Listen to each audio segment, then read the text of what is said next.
ರೈತನಗತ್ತು ಇಡೀ ದೇಶಕ್ಕೆ ಗೊತ್ತಾಗಬೇಕು ಎನ್ನುವಂತ ನಿಟ್ಟಿನಲ್ಲಿ ವಿನೂತನವಾಗಿ ಇವತ್ತೊಂದು ಎಂಗೇಜ್ಮೆಂಟ್ ನಡೆದಿದೆ. ಎತ್ತಿನ ಬಂಡಿಯಲ್ಲಿ ಹುಡುಗಿ ಮನೆಗೆ ಬಂದಿದ್ದಾರೆ ರೈತನ ಮಗ.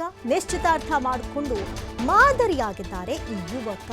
ಕಾರು ಬೈಕ್ ಮೂಲಕ ನಿಶ್ಚಿತಾರ್ಥಕ್ಕೆ ಬರೋದು ಕಾಮನ್. ಅದರಲ್ಲೂ ಒಂದಕ್ಕಿಂತ ಒಂದು ಐಷಾರಾಮಿ ಕಾರುಗಳಲ್ಲಿ ಜೊತೆಗೆ ಬೈಕ್ ಮೂಲಕ ನಿಶ್ಚಿತಾರ್ಥಕ್ಕೆ ಬರೋದನ್ನ ನಾವು ಇತ್ತೀಚಿನ ದಿನಗಳಲ್ಲಿ ಕಾಮನ್ ಆಗಿ ನೋಡ್ತಾ ಇರ್ತೀವಿ. ಆದರೆ ಇಲ್ಲಿ ಒಂದು ವಿನೂತನವಾಗಿ ವಿಶಿಷ್ಟವಾಗಿ ಎಂಗೇಜ್ಮೆಂಟ್ ನಡೆದಿದೆ. ಈ ಮೂಲಕ ರೈತನಗತ್ತು ಇಡೀ ದೇಶಕ್ಕೆ ಗೊತ್ತಾಗಬೇಕು ಎನ್ನುವಂತಹ ಸಂದೇಶವನ್ನ ರವಾನೆ ಮಾಡಲಾಗಿದೆ. ಇತ್ತೀಚಿನ ದಿನಗಳಲ್ಲಿ ರೈತನ ಮಕ್ಕಳಿಗೆ ಹೆಣ್ಣು ಕೊಡೋದಿಲ್ಲ ಅನ್ನುವಂಥ ಒಂದು ಮಾತಿತ್ತು. ಆದರೆ ಆ ಮಾತಿಗೆ ತದ್ವಿರುದ್ಧವಾಗಿ ಇಲ್ಲೊಂದು ಎಂಗೇಜ್ಮೆಂಟ್ ನಡೆದಿದೆ. ಒಂದಷ್ಟು ವರ್ಷಗಳ ಹಿಂದೆ ಇಂಥ ಸೀನ್ಗಳನ್ನ ನಾವು ನೋಡಬಹುದಾಗಿತ್ತು. ಈ ರೀತಿ ಎತ್ತಿನ ಬಂಡಿಯಲ್ಲಿ ಕುಟುಂಬ ಸಮೇತ ಬಂದು ಎಂಗೇಜ್ಮೆಂಟ್ ಮಾಡ್ಕೊಂಡಂತಹ ದೃಶ್ಯಗಳು ಅವಾಗಿತ್ತು. ಇಂಥ ದಿನಗಳಲ್ಲಿ ಬಹಳ ಅಪರೂಪವಾಗಿತ್ತು. ಈ ಮನೆ ಮಂದಿ ಎಲ್ಲ ಒಟ್ಟಿಗೆ ಸೇರ್ಕೊಂಡು ಈ ರೀತಿಯಾಗಿ ಎತ್ತಿನ ಬಂಡಿಯಲ್ಲಿ ಕಷ್ಟ ಸುಖ ಮಾತನಾಡ್ಕೊಂಡು ಬಂದು ಎಂಗೇಜ್ಮೆಂಟ್ ಮಾಡ್ಕೊಳ್ಳುವಂತಹ ದೃಶ್ಯ ನಿಜಕ್ಕೂ ಅಪರೂಪ. ಆದರೆ ಇಲ್ಲಿ ಎತ್ತಿನ ಬಂಡಿಯಲ್ಲಿ ಬಂದು ರೈತನ ಎಂಗೇಜ್ಮೆಂಟ್ ನಡೆದಿದೆ. ರೈತನ ಗತ್ತನ್ನ ತೋರಿಸೋದಕ್ಕೆ ವಿನೂತನ ಕಾರ್ಯಕ್ಕೆ ಮುಂದಾಗಿರುವಂಥದ್ದು. ಹಿರೇಹರಕುಣಿ ಗ್ರಾಮದಲ್ಲಿ ನಡೆದಂತಹ ಅಪರೂಪದ ಘಟನೆ. ಧಾರವಾಡ ಜಿಲ್ಲೆಯ ಕುಂದಗೋಳ ತಾಲೂಕಿನ ಹಿರೇಹರಕುಣಿ ನಿರ್ಮಲಾ ಜೊತೆ ನಿಶ್ಚಿತಾರ್ಥವನ್ನ ಮಾಡ್ಕೊಂಡಿದ್ದಾರೆ ರಾಘು ಎಂಬಾತ.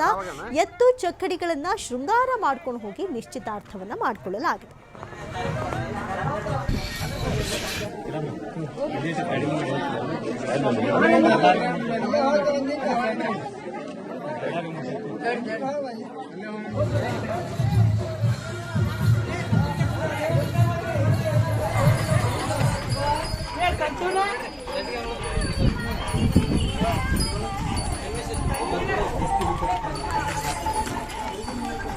ರಾಮ ರಾಮ ರೇ ರಾಮ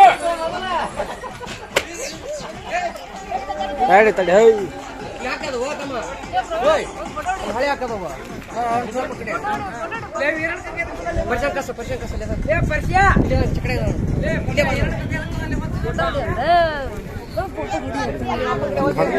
ಸರಿ